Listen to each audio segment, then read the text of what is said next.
सत्य सनातन धर्म की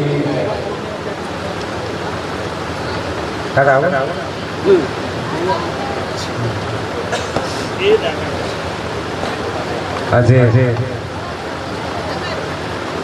ખરેખર ત્યાં શક્તિના બેસણા થવાના હોય એવી ભૂમિ ઉપર અહીં ઉપસ્થિત અમારા પૂજ્ય જગદીશદાસજી બાપુ, અમારા વાલજી દાદા, કાનજી દાદા, વિષ્ણુભાઈ પારપાડા અને અમારો ખૂબ લાડલો એવો નયન, આપ સૌ ધર્મપ્રેમી ભાઈઓ બહેનો અને વાલા બાળકો, ખરેખર ખૂબ રાજીપો થાય, ખૂબ આનંદ થાય દાદા કે હું પહેલી વખત અહીંયા બાજુનું ગામ દેવ દરબાર જેબલા આવ્યો હતો અને ત્યારે મેં આટલા બધા કાપડીઓના પહેલી વખત દર્શન કર્યા હતા. અને આજે હું પહેલી તો તમારી બધાની ક્ષમા માંગુ, દરેક ગામના તમે બધા અગ્રણી બેઠા છો એટલા માટે કે આ તમે મને નાના મોટા દરેક પ્રસંગમાં મને આમંત્રણ આપો જ છો, પણ હું કમ બાકી હું આવી નથી શકતો, માટે ક્ષમા માંગુ આપ સૌની કે ભાઈ હું નથી આવી શકતો, પણ મારી ભાવના તમારી સાથે જોડાયેલી છે. આજે આ ગામમાં આવીને એટલી બધી ખુશી થઈ, મને બહુ આનંદ થયો.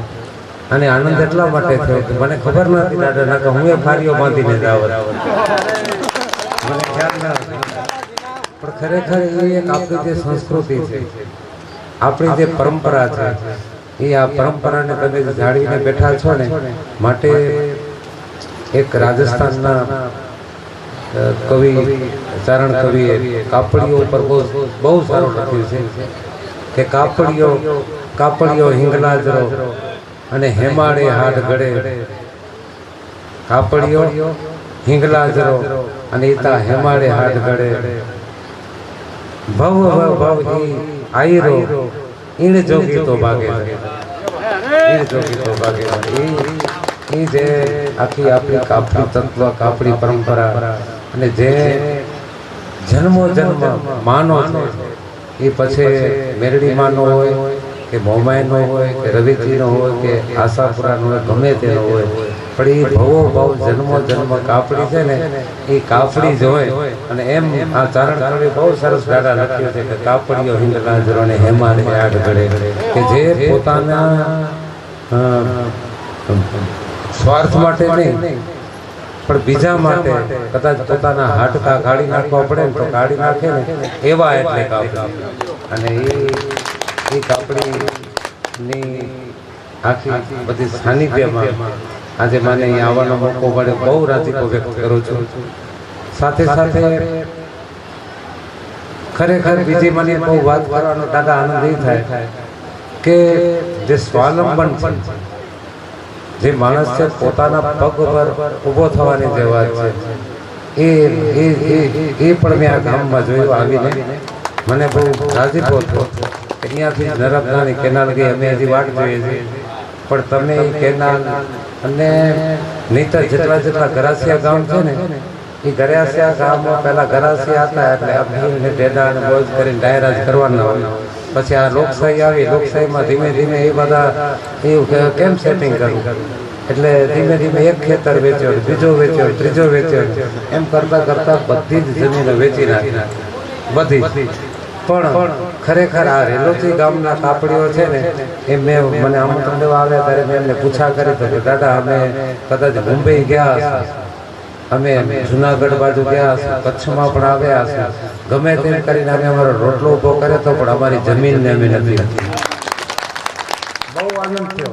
નહીતર જેટલા આ તમારું ગામ તો ગરાસિયો ગામ છે, બધા તમે ગરાસદાર છો, અને એ ઘરાસિયાઓ કેવા ઘસી જાય એ ખબર હે, અમારી કચ્છીમાં વાત કરું, પણ તમે ખરેખર બહુ અભિનંદનને પાત્ર છે કે તમે તમારી જમીનો બચાવી ગયા અને એની સાથે સાથે હમણાં જ મુસાફરી કરી આ 70 ઘરનું ગામ છે નાનું એવું, પણ એનામાં આ મંડપવાળો જોયો તો કે ગામનો છે, આ સંગીતવાળા આપણા સાઉન્ડવાળા જોયા તો કે એ ગામના છે, પછી આપણે આ કલાકાર જોયો તો એ આવો સરસ મજાનો કલાકાર, બહુ આનંદ છે એને સાંભળીને, એ પણ કે ગામનો છે.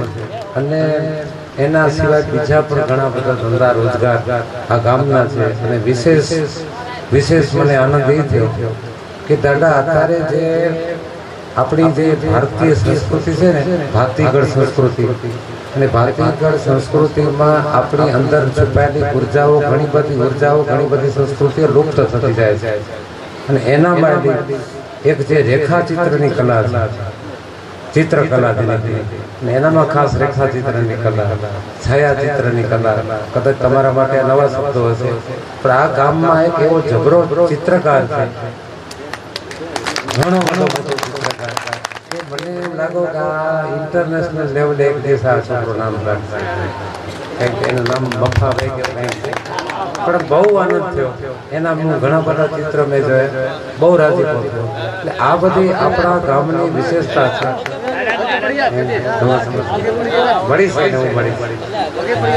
ખરેખર બહુ અભિનંદન આપું, હું એને ફર્સ્ટ ટાઈમ મળ્યો છું, બહુ આનંદ થયો.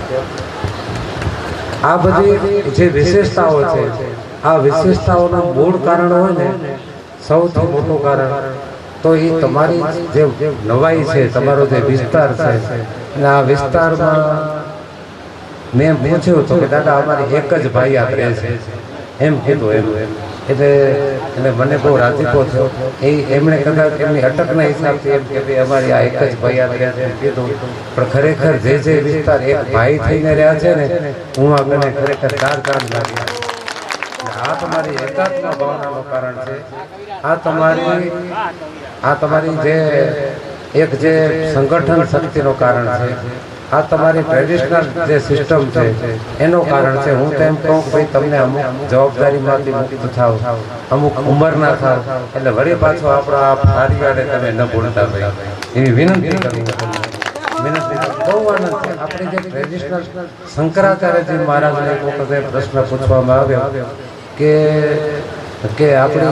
આપણી કે આ પરંપરાઓ, આપણી સંસ્કૃતિ ટકી કેમ રહે, આપણી પરંપરા, આપણી સંસ્કૃતિ ટકી કેમ રહે, એવો પ્રશ્ન કરવામાં આવ્યો. એટલે શંકરાચાર્યજી મહારાજ તો બહુ વિદ્વાન હોય, એમણે કોઈ સંસ્કૃત ભાષામાં કે એમણે જવાબો ના આપ્યા, બીજી લાંબી જોડી કે કોઈ શાસ્ત્રીય પ્રમાણો આપીને વાત ન કરી, પણ એમણે 3 વાતો કરી. એના સૌથી પહેલા એણે કીધું કે તમે તમારી ભાષા ક્યારે ચેન્જ ન કરો. તમારી જે ભાષા હોય ને લોકબોલી, એ લોકબોલીમાં તમે જે લાયકાથી જેમ તમે બોલતા હો, એ કદાચ એ દેશી ભાષા કે ગામઠી ભાષા નથી, એ તમારી ઓળખ છે, માતૃભાષા છે.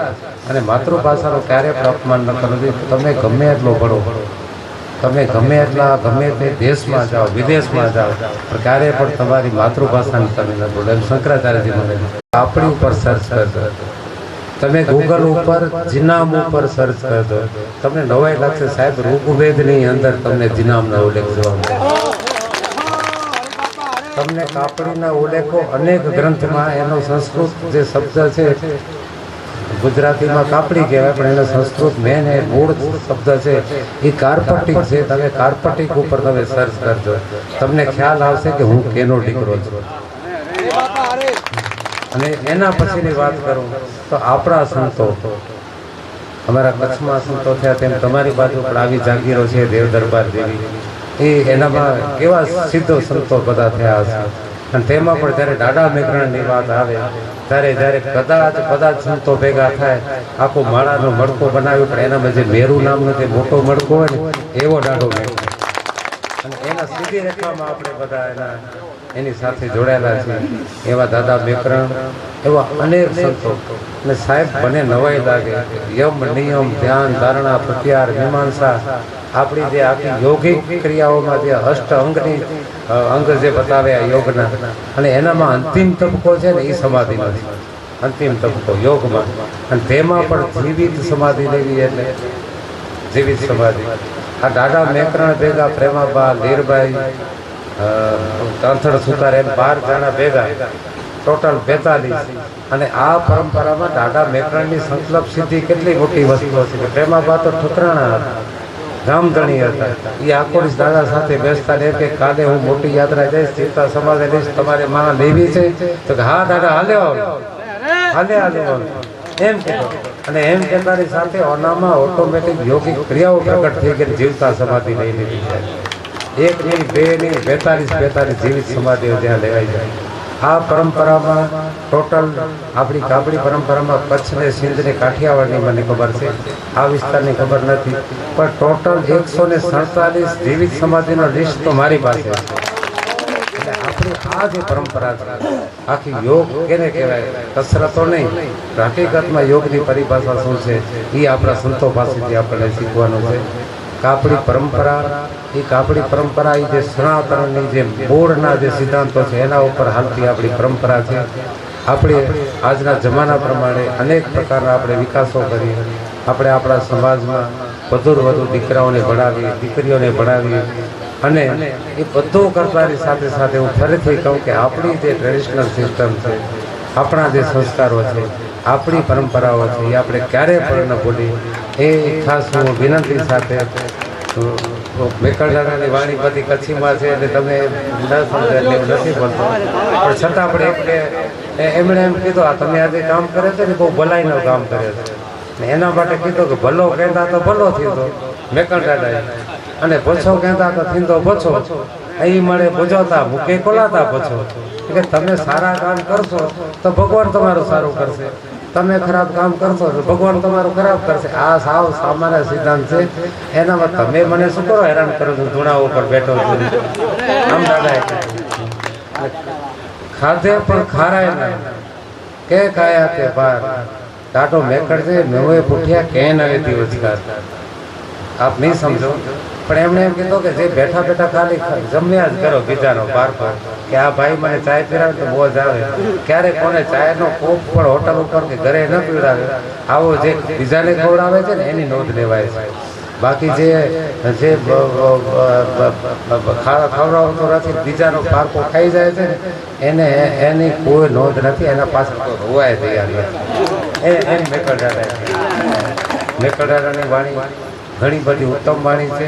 હું થોડોક હમણાં પ્રવૃત્તિમાં ફસાયેલો છું, પણ એનામાંથી હું નવરો થઈશ ને એટલે મારી એવી ગણતરી છે કે મેકરદાદાની સાખી, એના એક સાખીના ઘણા બધા અર્થ નીકળે, ઘણા બધા. એક જ સામાન્ય નહીં, એનો લૌકિક અર્થ નીકળે, પારલૌકિક અર્થ નીકળે અને આદિભૌતિક એના અર્થ નીકળે.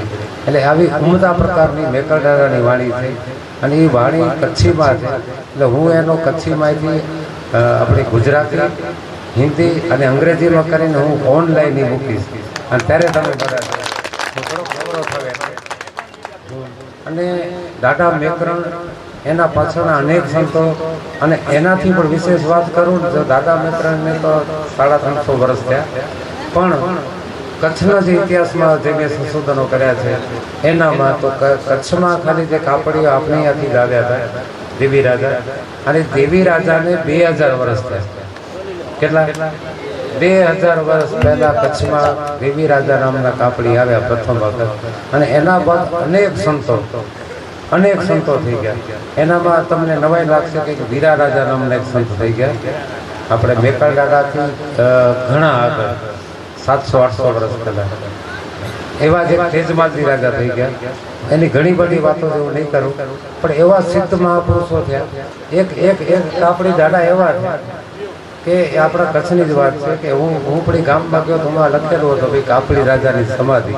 એટલે હું ચમક્યો કે ભાઈ કે આ તમારા ગામમાં કાપડી રાજાની આ શું છે? કે ભાઈ અમારા ગામના પાદરમાં એક વખત કાપડીઓની જમાત આવી, એટલે તેના જમાનામાં બધા ઘોડા અને હાથી ને આવું બધું હતું, એની એક જમાત આવી. ઓલા ઠાકોર સાહેબે કીધું કે કોણ છે? તો કે જમાત છે મહાત્માઓની. કે રવાના કરે ને માણસને કીધું કે રવાના કરી કે સવાર થશે ને ઓ મગતા ને એ મગતા એને કટાડો રહેશે, આપણે આ મહાત્માઓ ત્રાસ આપશે, અને રવાના કરો. એટલે એના માણસો આવ્યા, આ મહંત ને એને બધા કાપડીઓને મળ્યા કે કે અમારા રાજાનો હુકમ છે તમે અહીંયાથી નીકળી જાઓ, અહીંયાથી તમે નીકળી જાઓ. અહીંયા રહેવાનું નથી બી કે અમને કાંઈ જોઈતો નથી, અમે સવારના નીકળી જશું. અમારા જે રથ છે, અમારા જે વેલો છે, એ બધા પશુ જે છે એ બધા સીમાડામાં ચરવા નીકળી ગયા. એ હવે સવારના આવશે, માટે તમે સવારના નીકળી જશો. કે ના, આ હુકમ છે રાજા, તમે હમણાં જ નીકળો. અને સાહેબ એમણે કોટવાલને બોલાવે, કોટવાલ હોય ને એમ જમાતમાં જે ઓલા બધું સંભાળતા એને બોલાવે. એને કીધું ભાઈ કે તું તુરી વગાડ, આપણામાં તુરી વાગે. શું આ સંન્યાસીઓમાં નાગફેણી વાગે, તેમાં આપણે તુરી વગાડી. અને એ તુરી વગાડી એટલે બધા જ આપણીઓ ભેગા થયા. અને જે મહંત હતા એણે હુકમ કરે પોતપોતાના કે વાહનમાં બેસી જાવ. એટલે જેવી જેને કેટેગરી હતી એ પ્રમાણે કોઈ રથમાં બેઠો, કોઈ વેદમાં બેઠો, કોઈ ગાડામાં બેઠો. અને એ મહંતે હુકમ કર્યો એ ગાડાને ને રથને કે આજે તમને હલાવવાવાળો નથી પણ તમે હાલો. અને સાહેબ એ કોઈ પ્રાણી વગર એમને એમ આખી જમાત બધા ગાડા એમને એમ હાલવા પડે. અને પછી એ રાજાને ખબર પડી એટલે પાછળ દોડે. એમ કરતા કે ત્યાં સુધી તો કિલોમીટર ખંડ પંથ કપાઈ ગયો હતો. હું રાજાએ વિનંતી કરી, આ તો સંતો છે, એનો હૃદય કોમળ, સંત હૃદય નવનીત સમાન, એનું હૃદય માખણ જેવું હોય, તરત પીગળી જાય. કે ઠીક છે, અમે પાછા તો નહીં આવી પણ અમે અહીંયા રોકાશું. અને પછી રાજા 1 દિવસ નહીં, 2 દિવસ નહીં, 12 મહિના સુધી કાપડીઓને ત્યાં રોકે. અને પછી એની ખુશાલીમાં, એની યાદગીરીમાં તે આશાપુરામાંનું મંદિર બનાવ્યું. અને વિનંતી કરી જમાતમાંથી એક કાપડીને અહીંયા મૂકતા જાઓ. અને સાહેબ એ કાપડી ત્યાં અને જીવતા સમાધિમાં. આ આપણી પરંપરા છે, આ આપણી સંસ્કૃતિ છે. અને આ સંસ્કૃતિને આપણે બધા સાથે મળીને, મારી જવાબદારી છે તેમ તમારી પણ જવાબદારી છે, સાથે મળીને ઉજાગર કરીએ એવી દાદા મેત્રણ પાસે પ્રાર્થના કરું. ફરીથી આજે મને બહુ ગૌરવ છે કે અમારા ત્યાં કને કચ્છમાં એક સેવો પટેલ આવી, બહુ આડાભીડ આવી, દાતાર પણ એવો, રોટલાઓ પણ બહુ મોટો, એ ખડીરમાં ને મોટો માણસ બહુ. એ એના નાતમાં આવે ને એટલે ઝાંપામાં ત્યાંથી પ્રવેશ થવાનો ને બધા નથી લાવવાનો, હમણાં કને પહોંચે એટલે ઝપટી ધોળું પાડે. અને ચપટી ધૂળ ઉપાડીને માથા ઉપર રાખે. એટલે કોઈક એના સાથે બીજા પણ બધા અગ્રણી હોય ને પૂછા કરે કે પટેલ આ શું કરો છો? એ કે મારા માટે આ ધૂળ નથી, પણ અહીંયાથી મારા નાતીલાઓ બધા હાલ્યા છે, માટે આ ગંગાજળથી જરા પણ આ ઉતરતી આ પગની ધૂળ નથી, શરણ રજ એ મારા માટે ગંગાજળ સમાન છે. અને માટે ખરેખર જ્ઞાતિ, કોઈ પણ જ્ઞાતિ, કોઈ પણ સમાજ, એ એના માટે જ્ઞાતિ ગંગા કહેવાય. એવી આ જ્ઞાતિ ગંગામાં આજે મને આવવાનો મોકો મળ્યો, તે બદલ હું ખૂબ ગૌરવ અનુભવું છું, ખૂબ જ લાગણી અનુભવું છું. અને આપ સૌને પણ હું આમંત્રણ આપું છું, આપ પણ ક્યારેક મારો નાનો એવો આશ્રમ છે, આપ પધારો અને ખરેખર રાજીપો થયો. અને આપ સૌ બધા હળી મળીને રહો એવી શુભકામના સાથે સર્વ લોકા સુખીનો સંતો, સર્વ સંતો નિરામયા, સર્વ ભદ્રાળી પશ્યંતુ મા કૃતિનું બાપને જય માતા. શ્રી રામ.